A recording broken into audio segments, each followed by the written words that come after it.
What is good, y'all? It is Friday. We are on the farm. So you are joining us right now for Farm Friday with FoodWhat. My name is David. Last week, we talked about how to treat yourself like a seed. This week, we're gonna have a conversation about personal space.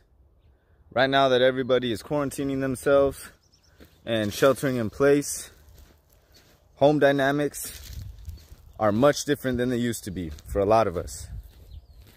For some of us, our homes aren't the healthiest place to be in.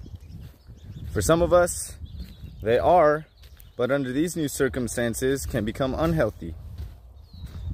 Some of us love where we're at, but just need a little bit more space.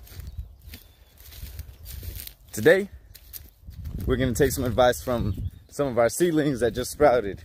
Remember, these seeds got stories, y'all. We just gotta tune in and listen. So, let's see what our little sprouts have to tell us, what they have to teach us, and what wisdom we can learn from them. Check it out. We got some sprouts, y'all. Look at them go. Each one of these was a seed just a couple weeks ago, and now look at them grow. These are forget-me-nots. These seeds, we like to sow them in an open tray so that way we can save space. We can get more sprouts out of one area. Once they outgrow this tray, once they start running into each other and getting a little too crowded, what we will do is do something called potting up.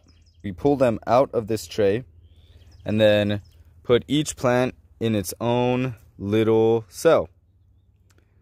Each one of these plants has been sharing a room for far too long, and now it's time to get their own space. They need the space, right? They can't stay confined like this. That's not how they'll thrive. That's not how they'll grow. If they were to stay in this tray just like this, then all kinds of bad things could happen. They wouldn't have enough space to spread their roots.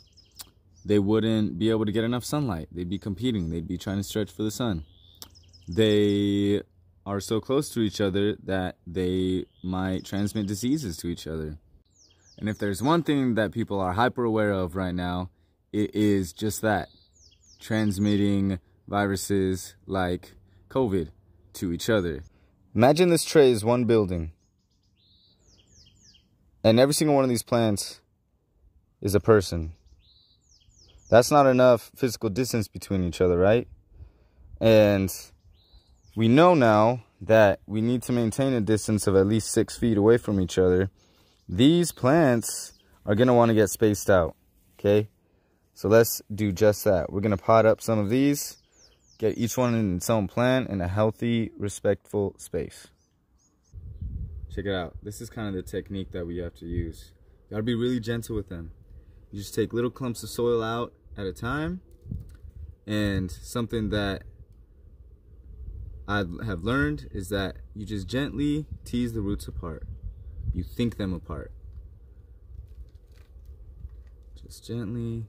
And you can see they got their little root masses. Look, these are all tangled up in each other. See how much space they actually want? They were like this before. Now they're going to have their own space and their own resources. And with a little bit of gentle encouragement and support, these will perk right up and start to thrive. Now, a lot of us are being restricted to our homes, and sometimes the activities that we used to do, like going to school, going to work, sometimes were a blessing and a relief, an opportunity to get out of the house, whether that's just to get some sunshine and some social stimulation, or to get away from some unhealthy environmental conditions that you were forced to deal with whenever you were at home.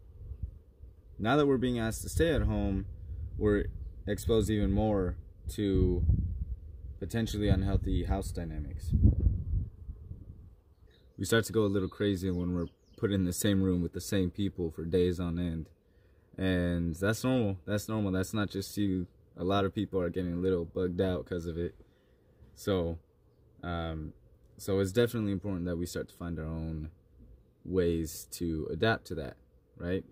We got to find our own emergent strategies to figure out how to be in this new environment, this new world, these new social norms. Yes, whenever you're out and about, when you're out in public, physically distance yourself from people.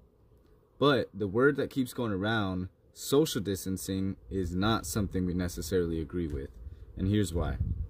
Social distancing seems to imply that that you need to be on your own, and that we as a society are dealing with this crisis in isolation and independently, when the reality is that distancing ourselves from each other is actually an act of social solidarity. Social solidarity is different than social distancing, right? Immediately that sounds different. What we need to do is support each other in that physical distance. By isolating ourselves physically, we are protecting those that are more susceptible to COVID-19 and to really getting hit hard by it. So distancing ourselves from each other is an act of social solidarity. It's how we help each other, in fact. It's not an act of isolation. So that's why we should try to switch the narrative a little bit.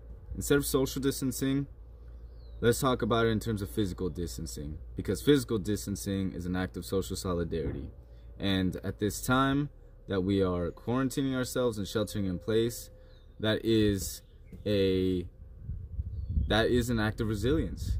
And that is us working with each other and changing our lifestyles to make sure that people don't get hurt, that we are protecting each other and looking out for each other.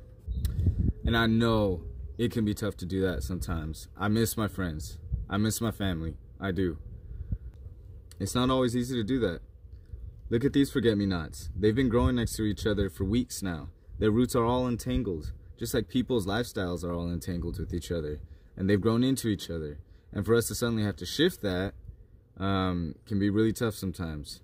So, as we separate these forget-me-nots, we have to be really delicate about how we do that. These roots, they could tear if we're not gentle about how we talk about physical distancing. If we don't reassure each other that our relationships do not depend on how physically close we are to each other. This is social solidarity, physical distancing. We're all getting our needs, we're all respecting each other's space so we don't transmit COVID, and we are still together. We're still here. We're all still here. And we're still present. And each of us is still trying to grow, right? This is a way different environment than what we were in before, right? So, as we think about how we physically distance ourselves from each other, make sure that you're not isolating yourself. Do those FaceTime calls. Call the loved ones who you normally don't call. They would love to hear from you. These forget-me-nots don't want to be planted alone. They want to be next to their friends, as close as they can be, while still maintaining their space, their distance from each other, right? And now that they think of things like that, now they're in more of a place to thrive. They have more resources than they ever could have thought at their disposal. More resources to grow and blossom into what they want to be.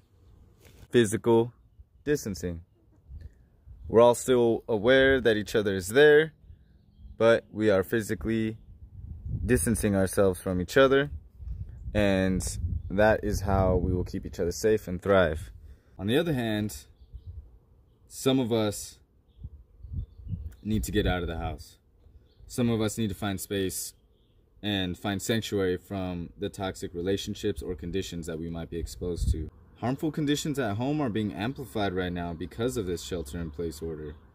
So sometimes you just need to find your own space. And our forget-me-nots remind us that that is so important and that there are ways to do that.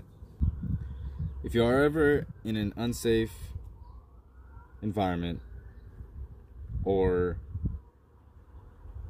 a toxic one that is bad for your health, whether it's physical or mental, walk away. Walk out and walk away. Take a breath. Add to the queue, put your playlist on, and just walk. If you are tired of being in the same room for days on end, try mixing it up a little bit. Try mixing it up. Maybe you camp outside in the backyard. Maybe you rearrange your furniture, right? If it's possible, have the conversation. Sometimes it's so hard to speak to our family members about how we feel about certain things around the house. But if you can at least start the conversation and just articulate how certain things make you, how you're feeling in that moment, how certain actions that another person does might affect your ability to stay mentally and physically healthy inside your home, then do that. On the other hand, if you're tired of talking to people, if you're tired of the phone calls and the FaceTiming and like the same conversations with the same people, take your space. We're going from this to this. They might call you out, be like, you don't need a blah, blah, blah. Blah, blah, blah. This is your family, blah, blah, blah. But they're just going to have to come to terms with the fact that you are your own person and that you do have your own needs. Sure, you might be all planted in the same little root clump, but the fact is that you all have your own individual set of roots. And each one of those roots needs access to basic things like space, physical space. All of our home lives are so different, so unique, that none of this might be applicable to you. Some of it might, some of it might not. But know that it might take some time. Whenever you pot up a plant, there's always a bounce back period where they get really droopy and sad. Check it out. Look at that one. See these? They're kind of leaning over. They're shocked. They're shocked. This is a completely new environment. COVID-19 has created a completely new set of environmental conditions for us. Some of us lost our income. Some of us lost our freedom. Some of us, we have all had to adjust to this. And these forget-me-nots are shocked right now. So give it time. Give it time. Eventually, these forget-me-nots are going to blossom. They have these beautiful, beautiful blue flowers. You know how rare blue flowers are? That's what you are. You are a blue flower. You only come along once in a lifetime. So, give yourself time. You will bounce back. Okay, move, move, move. You're stepping on the plants. Millet, move. Get out of here. Oh, man. So don't forget that one day you will fill this world with flowers. Right now, we just got to bounce back. All right, y'all. That is today's episode of Farm Friday with Food What. My name is David, and I hope you all have a great weekend. Stay healthy. Remember to space yourselves, and we will see you later.